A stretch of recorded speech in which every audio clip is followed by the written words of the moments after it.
날마다 말씀과 함께 2월 9일 주일 가정예배를 시작하겠습니다. 찬송가 500장 무리의 생명줄 던지어라. 찬송가 500장 1절과 4절을 부르겠습니다.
이 시간 우리에게 주시는 하나님 말씀은 누가복음 5장 4절로 11절 말씀입니다.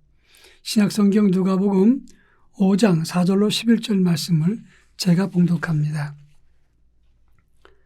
말씀을 마치시고 시몬에게 이르시되 깊은 데로 가서 그물을 내려 고기를 잡으라.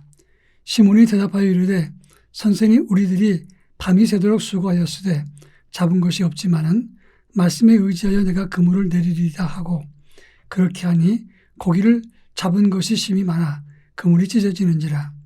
이에 다른 배에 있는 동무들에게 손짓하여 와서 도와달라 하니 그들이 와서 두 배의 채움에 잠기게 되었더라.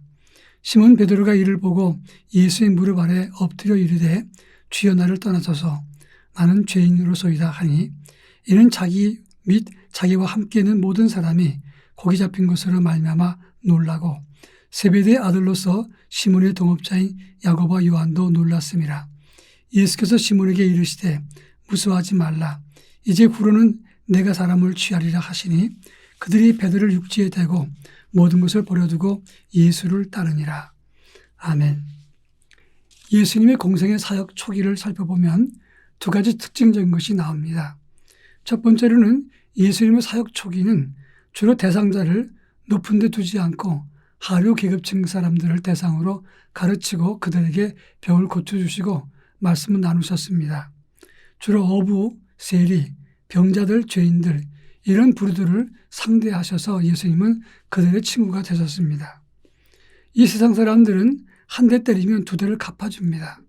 근데 예수님은 오른뺨을 때리면 왼뺨을 돌려대고, 누가 너를 억지로 오리를 걸어가게 하면 너는 그 사람과 십리를 가라, 이렇게 말씀했습니다. 주로 예수님은 비폭력, 무정의 길을 가라고 말씀했던 것입니다. 일반적으로 고지대 평지를 보면 1대3의 비율을 갖고 있다고 합니다. 높은 곳을 차지하면 그만큼 낮은 곳에 있는 사람마다 전술 전략이 유리하다고 하는 것입니다.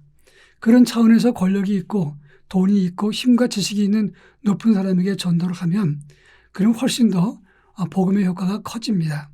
그런데 예수님은 정반대로 행하셨다는 점입니다. 이것은 예수님께서 죄인과 가난과 비천한 사람들의 친구로 오셨기 때문이라 하는 것입니다.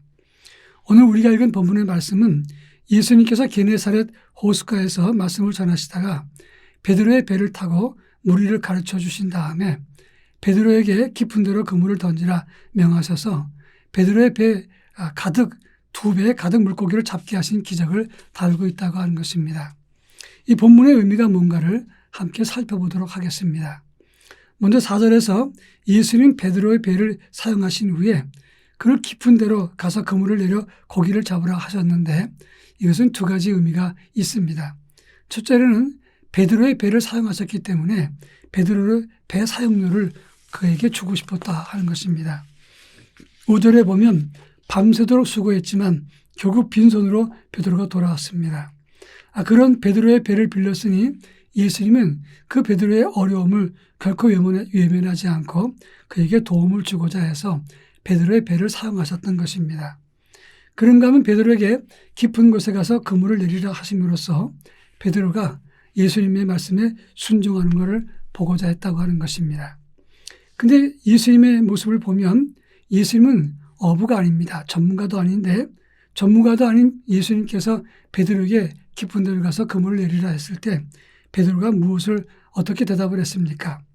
5절에 보면 밤새도록 수고했지만 잡은 것이 없었습니다. 그러나 주의 말씀에 의지해서 그물을 내리겠습니다. 이렇게 이야기했다는 점입니다. 여기에 중요한 포인트가 있습니다. 베드로는 어부고 고기 잡는 데 전문가이지만 예수님은 전문가가 아닙니다. 그런데 예수님께서 전문가가 아니시지만 베드로에게 지시하기를 깊은 곳에 가서 그물을 내리라 말씀했던 것입니다. 물고기는 얕은 데 있는 것이고 밤에 잡는 겁니다. 왜냐하면 깊은 곳에는 물고기가 없고 낮에 잡을 수가 없습니다. 왜냐하면 배와 그물의 그림자가 바다에 들여져서 고기들이 그것을 보고 도망가기 때문에 깊은 곳에서나 또 낮에 고기를 잡을 수가 없는 것입니다. 더군다나 밤에 허탕치고 그물을 걷어서 씻었는데 예수님은 다시 그 그물을 가지고 깊은 데로 던져놓으라고 이야기했습니다. 이런 여러 가지 정황상 베드로는 순종하기 어렵습니다. 그러나 베드로는 예수님 말씀을 의지해서 순종했을 때 그 결과 6절과 7절에 보니까 그물이 찢어질 정도로 두 배에 가득 채워서 배가 잠길 정도로 고기를 잡았다고 하는 것입니다. 이것은 순종하는 자에게 우리 주님이 채우신다는 것을 교훈한 것입니다. 이 본문의 말씀은 우리에게 불가능에 가깝지만 순종할 때 우리 주님도 우리에게 체험과 기적을 준다는 것을 말씀하고 있는 것입니다. 그런데 중요한 것은 예수님께서는 베드로에게 많은 물고기를 잡게 하시고 그것을 끝내지 않았다는 것입니다.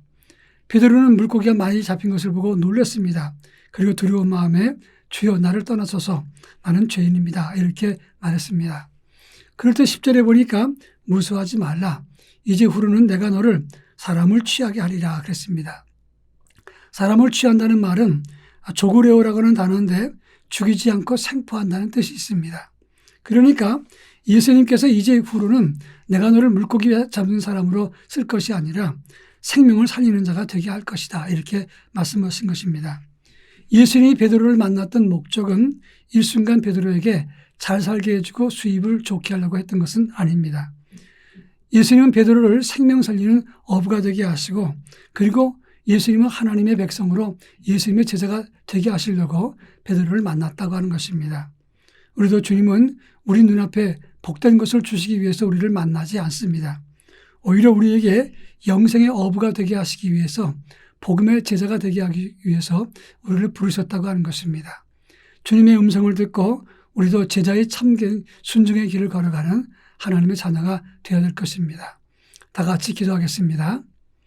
자비하신 주님, 우리 주님이 우리를 부르신 것은 일순간적인 그런 풍성함과 여유를 주시기 위해서 부른 것이 아니라 생명 살리는 어부가 되게 하시기 위해서 우리를 부르셨는데 우리 주님의 음성에 귀를 기울이고 순종하여 생명을 살리는 참된 복음의 어부가 될 수 있도록 저희들에게 은혜를 덧입혀 주옵소서.